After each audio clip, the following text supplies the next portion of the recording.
On this episode of the podcast, I have with me Mukta Nandwani. She is the CTO at Findhelp. We're going to be talking about the role of technology in social care. So we're going to be talking about the state of the industry when it comes to technology, some of the unique constraints that social care tech has to deal with.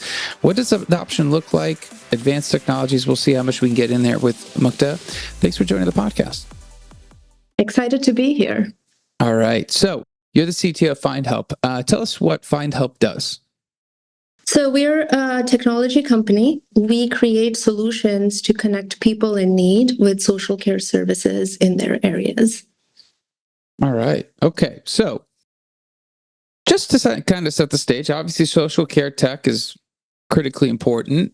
Help us understand a little bit before we dive into the role of technology in social care. Just maybe the highlight of what does technology, what is the current state within social care tech? Because a lot of people may not be familiar. I think it'd be a good starting point. Yeah, I think it varies. People talk about social care in different ways. It means different things to different people.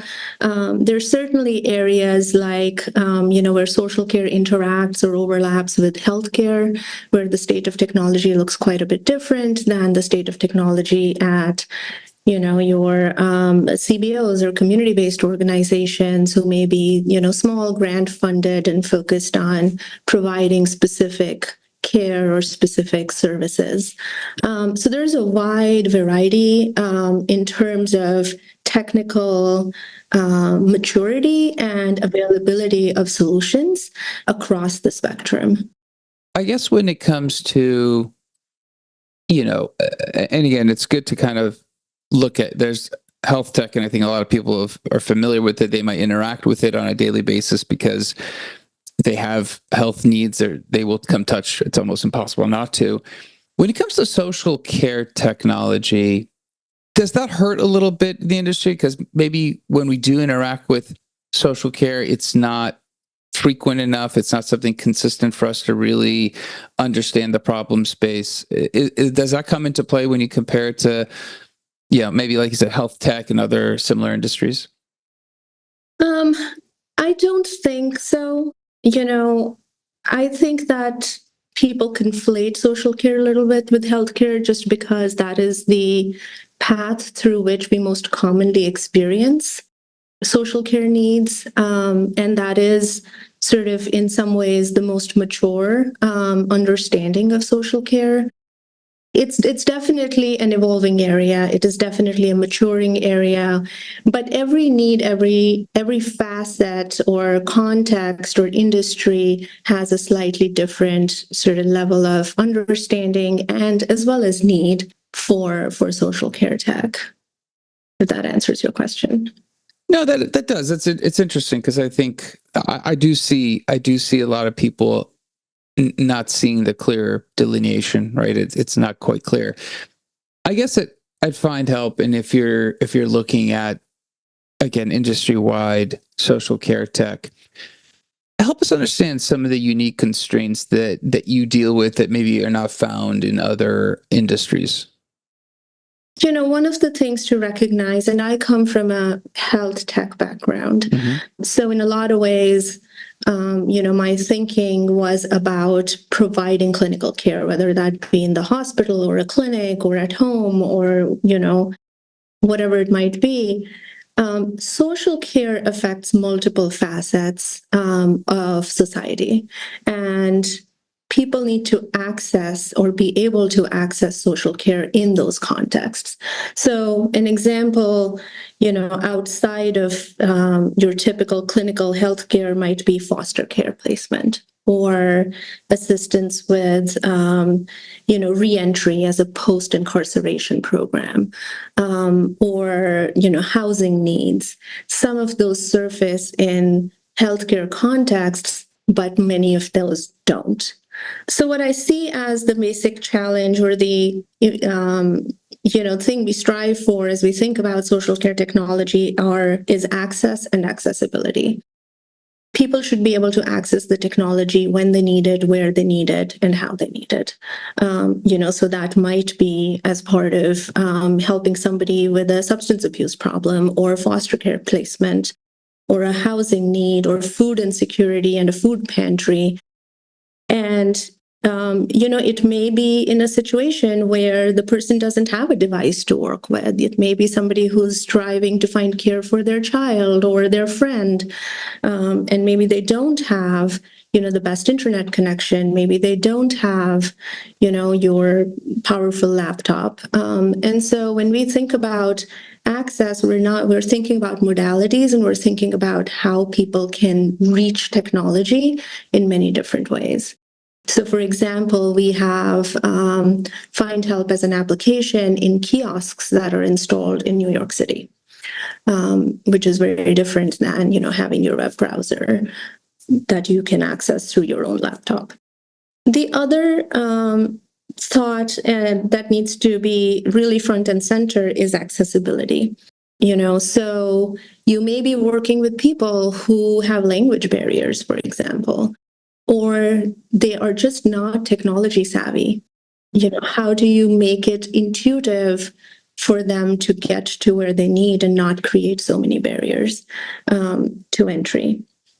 And then the third thing, which is more on us as we think about creating, technology that will serve this need, will serve the social care need, is to think about privacy. And we often at Findhelp will talk about the dignity of the seeker or the person in need. Are we respecting their dignity? Because a lot of these things are sensitive. And we want to make sure that the individual is respected, right? And so we take an approach of making sure that we have consent. We take the approach of making sure that data is not, sold or shared in any inappropriate ways. And so, yes, we talk a lot about privacy, and there's a lot of regulation and all of that around that in the healthcare industry. But I think with social care, there's like a humanity, there's a dignity of a human being that is our responsibility to respect. I guess, when I'm listening to you speak about the accessibility, I was thinking about the friction of actually accessing whatever's necessary at the time. And maybe it's not a technological solution. Maybe it is a paper-based solution. Maybe it's field-based, whatever it is. It definitely represents obstacles to collecting that data, bringing it back into the system.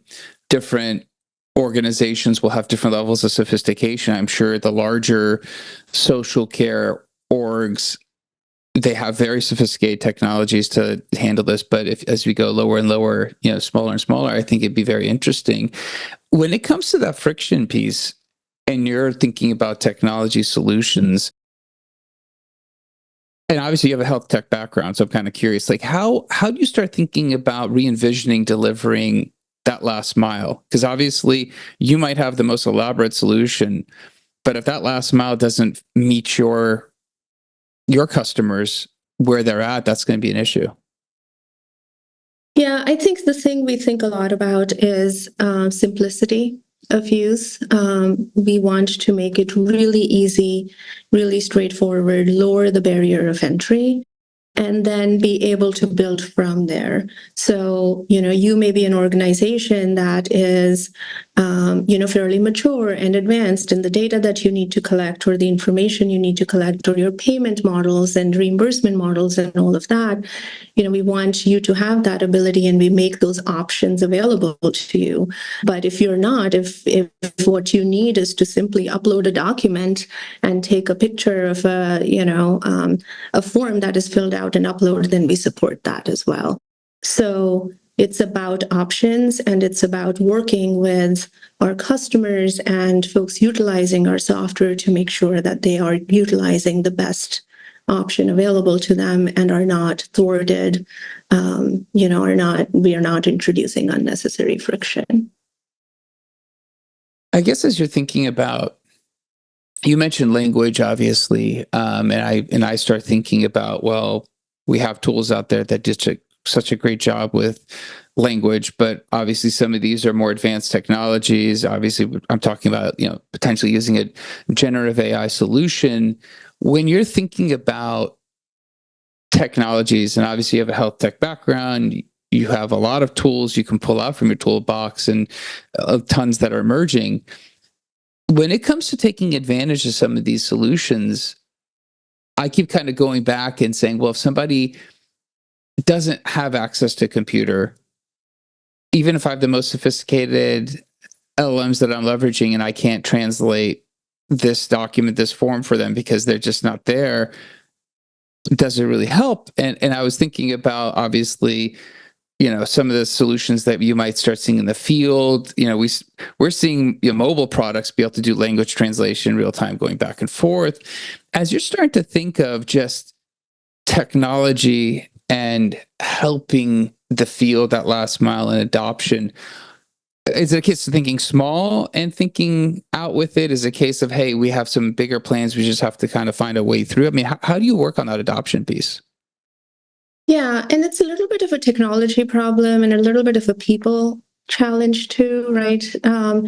It is the last mile will be, I think, high touch no matter what, right? And bringing technology to people, one of the ways that we think about our reach is through community health workers or through care managers, where there is somebody who has a trust relationship or can build a trust relationship with the person in need and can navigate and help on their behalf.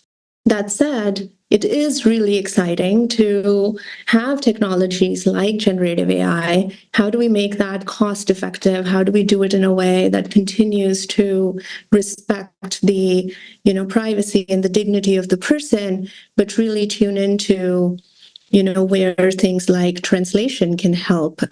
Where can we talk in the language of that trusted relationship?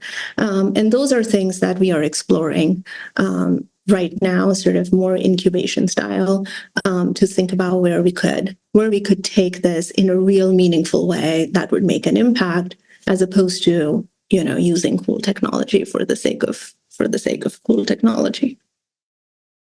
That's fair. I mean, if you're still collecting field data through manual means, obviously you have some other obstacles of dealing with that before you even worry about that. What is cool, what's not cool.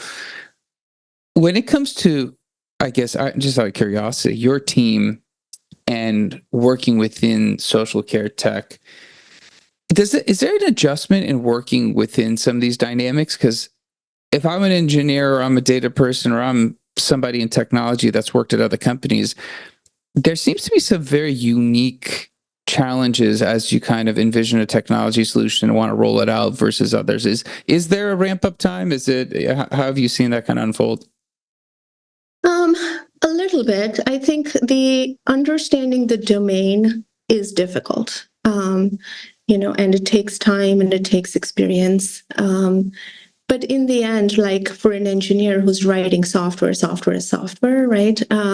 So what we try to do is we try to find ways in which we're providing that broader context to our engineers so that they can quickly come up to speed on the domain, so that the solutions that we're creating are actually useful in the context. But that notion isn't all that unique to software, right? You have a user base, you have a domain, you need to have some understanding of the domain if you're going to develop good software. I think social care is just inherently complex, and it takes a little bit more time, it takes a little bit more immersing into it, it takes shadowing users, it takes understanding, talking to people to really develop an internal compass, in addition to what things like research, etc., might inform. Yeah, I mean, certainly, I don't think anyone. I mean, there's not a more important product to be around, when it comes to social. I mean, it impacts so many people. I do appreciate you coming on, telling us about what you guys do. And if somebody wants to reach out to you to talk to you about Findhelp or just a little bit more about how social care tech works, what's a good way of connecting with you? I am available on LinkedIn. I'd love to hear from your listeners. I'd love this topic, and I'm happy to engage and answer questions or just chat and think through ideas. Absolutely. Well, we'll make sure to include your LinkedIn profile in the show notes. Again, thanks for being on. Look to chat with us. I appreciate it. Thank you. Absolutely. That's it for the episode. We'll be back again. Different guest, different topic. Until then, I think this discussion around social care tech is great. I haven't been exposed to a ton. I know a lot about health tech, a little bit less about social care tech, some unique challenges, some unique opportunities. And it's not always the cool piece of tech that Mukta and her team's looking at. It's a lot about that last mile and meeting the users where they're at, which I think is awesome. So please share this episode with somebody else who might find the subject interesting. Also, like, subscribe, comment. Let me know how the podcast is doing for you. Until next time, thank you and goodbye.